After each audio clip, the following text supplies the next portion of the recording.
ದುರ್ಗಾದೇವಿಯೈ ನಮಃ. ಎಲ್ಲರಿಗೂ ನಮಸ್ಕಾರ. ಇವತ್ತು ನಾವು ಆಧ್ಯಾತ್ಮ ಅಂದರೆ ಏನು ಅಂತ ನೋಡೋಣ. ನಾನು ಯಾರು, ನಾನು ಎಲ್ಲಿಂದ ಬಂದಿದ್ದೇನೆ ಮತ್ತು ನಾನು ಎಲ್ಲಿಗೆ ಹೋಗುತ್ತೇನೆ. ಈ ನಾನು ಅಂದರೆ ಯಾರು? ಈ ತರ್ಕಕ್ಕೆ ಬೇಕಾದ ನಮ್ಮ ಅಂತರ್ಮನದಲ್ಲಿ ನಡೆಯುವ ಅಂತರ್ಮುಖಿ ಅನ್ವೇಷಣೆಗಳ ತಾಕಲಾಟ, ಅಂತರಂಗದಲ್ಲಿ ನಡೆಯುವ ಬದಲಾವಣೆ, ಅಂತರಂಗದ ಅನುಭವ, ಅಂತರಾತ್ಮಕ್ಕೆ ಸಮಾಧಾನ, ಅಂತರ್ಮನಸ್ಸಿನ ಭಾವನೆ. ಒಟ್ಟಾರೆ ಹೇಳಬೇಕು ಅಂದರೆ ನನ್ನನ್ನು ನಾನು ಅರಿಯುವುದು. ಈ ನಾನು ಅನ್ನೋದೇ ಆತ್ಮಜ್ಯೋತಿ. ಈ ದೇಹ ನಾನು ಅಲ್ಲ. ನಾನು ಅನ್ನೋದು ತಿಳಿಯುವ ಶಾಸ್ತ್ರವೇ ಆಧ್ಯಾತ್ಮ ಶಾಸ್ತ್ರ. ಆಧ್ಯಾತ್ಮ ಅಭ್ಯಾಸ ಮಾಡಲಿಕ್ಕೆ ಯಾವುದೇ ವಯಸ್ಸಿನ ಭೇದವಿಲ್ಲ. ಯಾರು ಬೇಕಾದರೂ ಇದನ್ನು ಅಭ್ಯಾಸ ಮಾಡಬಹುದು. ನಶ್ವರವಾದ ದೇಹ, ಕ್ಷಣಿಕವಾದ ಜೀವನ, ಸದಾ ಸಾವು ಅನ್ನುವ ಕತ್ತಿ ನೆತ್ತಿಯ ಮೇಲೆ ತೂಗುತ್ತಿರುತ್ತದೆ. ಅನಿಶ್ಚಿತವಾದ ಸಮಯ. ಆದರೂ ನಾವು ಎಲ್ಲದರ ಮಧ್ಯೆ ನಿಶ್ಚಿತವಾದ ಶಾಶ್ವತವಾದ ಆತ್ಮದ ಕುರಿತು ವಿಮರ್ಶೆ ಮಾಡಬೇಕು, ತಿಳಿದುಕೊಳ್ಳಲೇಬೇಕು. ಸಾವು ಎಲ್ಲಿಂದ, ಯಾವಾಗ, ಹೇಗೆ ಬರುತ್ತದೋ ಗೊತ್ತಿಲ್ಲ. ಈ ಗೊತ್ತಿಲ್ಲದ ಸಾವು ವಿಚಿತ್ರ ರೀತಿಯಲ್ಲಿ ಬಂದು ದೇಹವನ್ನು ಮಾತ್ರ ಆತ್ಮದಿಂದ ದೂರ ಮಾಡ್ತದೆ. ಹಾಗಾದರೆ ಈ ಆತ್ಮ ಎಲ್ಲಿ ಹೋಗ್ತದೆ? ಆತ್ಮ ಶಾಶ್ವತ. ಇದಕ್ಕೆ 7 ಚಕ್ರಗಳ ಸಾಧನೆ, ಕೊಡುವ ಕೊಳ್ಳುವ ಲೆಕ್ಕಾಚಾರ, ಕರ್ಮಗಳ ಲೇಪನ ಎನ್ನುವ ಮೂಟೆಯನ್ನು ಹೊತ್ತು ತಿರುಗಾಡಬೇಕಾಗ್ತದೆ. ಆದರೆ ಇದರ ಆಳಕ್ಕೆ ಇಳಿದರೆ ಅದರ ವಿಮರ್ಶೆ ತುಂಬ ಜಟಿಲವಾಗಿದೆ. ಅದಕ್ಕಾಗಿ ನಮಗೆಷ್ಟು ಬೇಕೋ ಅಷ್ಟನ್ನು ಮಾತ್ರ ಕಲಿಯುವ ಪ್ರಯತ್ನ ಮಾಡೋಣ. ಆತ್ಮವಿಮರ್ಶೆ ಮಾಡಿ ವಿಶ್ಲೇಷಣೆ ಮಾಡಿದರೆ ಇನ್ನೂ ಒಳ್ಳೆಯದು. ಅದಕ್ಕಾಗಿ ತಲೆಕೆಡಿಸಿಕೊಳ್ಳಬಾರದು. ಇದಕ್ಕೊಂದು ಹೆಸರು, ಕೀರ್ತಿ, ಗೌರವ, ಎಲ್ಲಕ್ಕಿಂತ ಹೆಚ್ಚಾಗಿ ಅವರು, ಅವಳು, ಅವನು ಇದೆಲ್ಲ ಇರ್ತದೆ. ಆತ್ಮ ಹೋದ ಮರುಗಳಿಗೆ ಶವ ಅಂತ ಕರೆಸಿಕೊಳ್ತದೆ. ಅಂದರೆ ದೇಹದಲ್ಲಿ ಏನೇ ಆಗಬೇಕಾದರೂ ಅದು ಜೀವಾತ್ಮ ಇದ್ದಾಗ ಮಾತ್ರ. ಆತ್ಮ ಹೋದ ಮರುಗಳಿಗೆ ಹೆಣವಾಗಿ ಬಿಡುವ ಶರೀರಕ್ಕೆ ಏನೂ ಅಂಟಿಕೊಳ್ಳುವುದಿಲ್ಲ.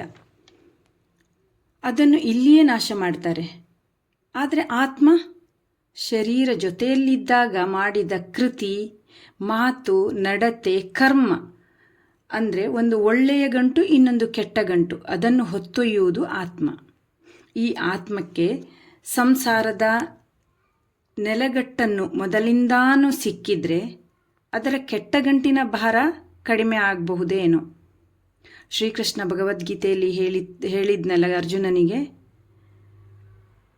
ಈ ಒಳ್ಳೆಯ ಗಂಟು ಕೆಟ್ಟ ಗಂಟು ಇವೆರಡರ ಹಂಗು ಅಥವಾ ಯೋಚನೆ ಬೇಡ, ಎಲ್ಲವೂ ನನಗೆ ಬಿಡು, ನಿಶ್ಚಿಂತೆಯಿಂದ ಯುದ್ಧ ಮಾಡು, ನಿನ್ನ ಕೆಲಸವನ್ನು ಯಾವುದೇ ಫಲಾಪೇಕ್ಷೆ ಇಲ್ಲದೆ ಮಾಡು ಅಂತ.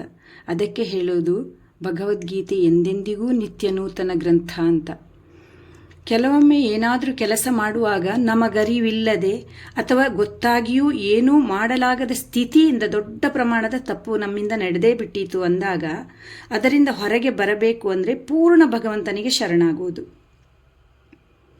ನೀನೇ ನೋಡಿಕೋ, ನೀನೇ ನನ್ನ ಜೊತೆ ಇದ್ದೀಯಾ, ನಿನ್ನ ಬಿಟ್ಟು ನಾನೇನು ಮಾಡಲರಿಯೇ, ನೀನೇ ಮಾಡಿಸಿದಂತೆ ನಾನು, ನೀನು ಸೂತ್ರಧಾರಿ ನಾನು ಪಾತ್ರಧಾರಿ, ನೀನೇ ನನಗೆ, ನಿನ್ನ ಬಿಟ್ಟರೆ ನನಗೆ ಯಾರೂ ಇಲ್ಲ, ಕೃಪೆ ಮಾಡಿ ದಯ ತೋರು ಒಡೆಯ ಅಂತ ಪೂರ್ಣ ಶರಣಾದರೆ ಅವನು ನಮ್ಮನ್ನು ಆ ತಪ್ಪಿನಿಂದ ಅಥವಾ ಒಳ್ಳೆಯದರಿಂದ ಅಥವಾ ಕೆಟ್ಟದರಿಂದ ನಮ್ಮನ್ನು ಹೊರಗಿಟ್ಟು ನಿಷ್ಕಲ್ಮಶ ಭಕ್ತಿಯನ್ನು ಮಾತ್ರ ನಮಗೆ ಕೊಡ್ತಾನೆ. ಅಂದರೆ ಈ ಪುಣ್ಯ ಕೂಡ ಒಂದು ಒಳ್ಳೆಯ ಗಂಟು. ಅದು ಪುಣ್ಯದ ಸಮಯ ಮುಗಿಯುವ ತನಕ ಅಡ್ಡಿ ಇಲ್ಲ. ಆಮೇಲೆ ಮತ್ತೆ ಒದ್ದಾಡಬೇಕು. ಪುಣ್ಯ ಯಾವಾಗ ಖರ್ಚಾಗ್ತದೋ ಆಗ ಮತ್ತೆ ಪಾಪದ ಕಡೆ ಹೋಗಬೇಕು. ಅಥವಾ ಪಾಪದ ಗಂಟು ಯಾವಾಗ ಖರ್ಚಾಗ್ತದೋ ಮತ್ತೆ ಏನೋ ಒಂದು. ಅದಕ್ಕಾಗಿ ಒಳ್ಳೆಯದು ಬೇಡ, ಕೆಟ್ಟದ್ದು ಬೇಡ, ಭಗವಂತ ನೀನೊಬ್ಬ ನನ್ನ ಜೊತೆಗಿದ್ರೆ ಸಾಕು ಅಂತ ಬೇಡಿಕೊಂಡ್ರೆ ಯಾವಾಗಲೂ ಜಯ ನಮ್ಮದಾಗುತ್ತದೆ. ಅರ್ಜುನ ಮತ್ತು ದುರ್ಯೋಧನನ ಕತೆ ಗೊತ್ತಿದೆ ಅಲ್ವಾ ನಿಮಗೆ? ನಾನು, ನನ್ನ ಸೈನ್ಯ ಯಾವುದು ಯಾರಿಗೆ ಬೇಕು ಅಂತ ದುರ್ಯೋಧನ ಮತ್ತು ಅರ್ಜುನನ ಹತ್ರ ಕೃಷ್ಣ ಕೇಳ್ತಾನೆ. ಆಗ ಅರ್ಜುನ ಹೇಳ್ತಾನೆ ನೀನೇ ಬೇಕು ಅಂತ. ದುರ್ಯೋಧನ ನಿನ್ನ ಸೈನ್ಯ ಬೇಕು ಅಂತ ಹೇಳ್ತಾನೆ. ಕೊನೆಗೆ ಜಯ ಸಿಕ್ಕಿದ್ದು ಯಾರಿಗೆ ಹೇಳಿ? ಅರ್ಜುನನಿಗೆ ಅಲ್ವಾ? ಹಾಗಾಗಿ ನಾವು ಕೂಡ ಭಗವಂತ ನೀನು ಬೇಕು ನಮಗೆ ಅಂತ ನಮ್ಮ ಪ್ರಾರ್ಥನೆ ಜೊತೆಗೆ ಅವನ ನಾಮ ಜಪ ಮಾಡ್ತಾ ಹೋದ ಹಾಗೆ ಯಾವ ಕರ್ಮಬಂಧಗಳಿಗೂ ನಾವು ಅಂಟಿಕೊಳ್ಳುವುದಿಲ್ಲ. ನಾವು ಕೂಡ ನಮ್ಮ ನಿತ್ಯ ಜೀವನದಲ್ಲಿ ಎಲ್ಲವೂ ಒಳ್ಳೆಯದೇ ಮಾಡಬೇಕು ಅಂತಲೇ ಇರ್ತೇವೆ. ಆದರೆ ಎಲ್ಲೋ ಏನೋ ಒಂದೊಂದು ತಪ್ಪು ಅಥವಾ ಒಳ್ಳೆಯದು ಆಗಬಹುದು, ಅದೇ ಥರ ಕೆಟ್ಟದ್ದು ಆಗಬಹುದು. ಆದರೆ ಅವೆರಡೂ ನಮಗೆ ಬೇಡ. ನೀನು ಬೇಕು ಭಗವಂತ ಅಂತ ಅವನ ನಾಮ ಜಪ ಮಾಡ್ತಾ ಇರಬೇಕು. ಕಲಿಯುಗದಲ್ಲಿ 3 ಗಳಿಗೆಯಲ್ಲಿ ಭಗವಂತ ಒಲಿತಾನಂತೆ. ಹೇಗೆ ಅಂದರೆ, ಭಗವಂತನ ನಾಮ ಜಪ ಕಲಿಯುಗಕ್ಕೆ ಅತ್ಯಂತ ಶ್ರೇಷ್ಠ. ಭಕ್ತಿ ಮತ್ತು ಶ್ರದ್ಧೆಯಿಂದ ನಾಮ ಜಪ ಮಾಡಿದ್ದೇ ಆದರೆ ಖಂಡಿತ ಭಗವಂತ ನಮ್ಮ ಜೊತೆ ಸದಾ ಇರ್ತಾನೆ. ಯಾಕೆಂದರೆ ಅವನು ಭಕ್ತರ ಪರಾಧೀನ ಅಂತ ಹೇಳ್ತಾರೆ. ತನ್ನ ಭಕ್ತರಿಗಾಗಿ ಅವನು ಏನು ಬೇಕಾದರೂ ಮಾಡ್ತಾನೆ. ನಾಮ ಜಪ ಅಂದ್ರೇನು ಅಂತ ನಿಮಗೆ ಅನಿಸಬಹುದಲ್ವ? ಈಗ ದೇವರ ಹೆಸರನ್ನು ಪದೇ ಪದೇ ಹೇಳ್ತಾ ಇರುವುದಕ್ಕೆ, ಹೇಳಿದ್ದನ್ನೇ ಹೇಳುವುದಕ್ಕೆ ಜಪ ಅಂತ ಹೇಳ್ತಾರೆ. ಪದೇ ಪದೇ ಹೇಳ್ತಾ ಹೋಗುವುದಕ್ಕೆ ನಾಮ ಜಪ ಅಂತ ಹೇಳ್ತಾರೆ. ನಮ್ಮ ಕುಲದೇವರ ನಾಮ ಜಪ ಮಾಡುವುದು ತುಂಬ ಶ್ರೇಷ್ಠ. ನನ್ನ ಕುಲದೇವರು ವೆಂಕಟರಮಣ ಅಂತ ಅಂದರೆ ನಾನು ಶ್ರೀ ವೆಂಕಟೇಶ್ವರಾಯ ನಮಃ ಅಂತ ಹೇಳಬೇಕು. ಅಥವಾ ನನ್ನ ಕುಲದೇವರು ದುರ್ಗಾದೇವಿ ಆದರೆ ಶ್ರೀ ದುರ್ಗಾದೇವಿಯೈ ನಮಃ ಅಂತ ಹೇಳಬೇಕು. ಹಾಗೆ ನಿಮ್ಮ ಕುಲದೇವರು ಯಾರು ಅಂತ ತಿಳ್ಕೊಂಡು ಆ ಕುಲದೇವರ ನಾಮ ಜಪವನ್ನು ಎಷ್ಟಾಗ್ತದೋ ಅಷ್ಟು ದಿನ ಇಡೀ ಕೂತಾಗ, ನಿಂತಾಗ, ಕೆಲಸ ಮಾಡುವಾಗ ನೀವು ಎಲ್ಲಿದ್ದರೂ ಅಲ್ಲಿಯೇ ಮನಸ್ಸಿನಲ್ಲಿ ಜಪಿಸುತ್ತಾ ಇರಬೇಕು. ಮೊದಲು ನೀವು ಮಾಲೆಯನ್ನು ಹಿಡ್ಕೊಂಡು, ಜಪಮಾಲೆಯನ್ನು ಹಿಡ್ಕೊಂಡು ದೇವರ ಕೋಣೆಯಲ್ಲಿ ಕೂತ್ಕೊಂಡು ಜಪ ಮಾಡೋದನ್ನು ಅಭ್ಯಾಸ ಮಾಡಿ. ಈಗ ನಿಮ್ಮ ಕುಲದೇವರದು ಶ್ರೀ ವೆಂಕಟೇಶ್ವರಾಯ ನಮಃ, ಶ್ರೀ ವೆಂಕಟೇಶ್ವರಾಯ ನಮಃ, ಶ್ರೀ ವೆಂಕಟೇಶ್ವರಾಯ ನಮಃ, ಹೀಗೆ ಜಪ ಮಾಡ್ತಾ ಹೋಗಿ. ಮೊದಲು ಒಂದು 108 ಸರಿ, ಅಂದರೆ ಒಂದು ಮಾಲೆ ಆಗ್ತದೆ, 108 ಸರಿ ಜಪ ಮಾಡಿ.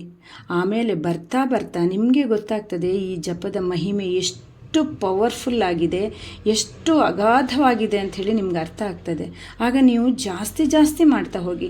ನಿಮಗೆ ದೇವ್ರ ಕೋಣೆಯಲ್ಲಿ ಕೂತ್ಕೊಂಡೇ ಮಾಡ್ತಾ ಹೋಗಲಿಕ್ಕೆ ಕಷ್ಟ ಆದರೆ ನೀವು ಇಡೀ ಹೊತ್ತು, ಅಂದರೆ ಅಂತರ್ಮನದಲ್ಲಿ ಅದು ಅಚ್ಚಾಗ್ತದೆ ನಿಮಗೆ. ನೀವು ಹೇಳ್ತಾ ಹೋದ ಹಾಗೆ ಅದು ಪ್ರಿಂಟ್ ಆಗ್ತದೆ.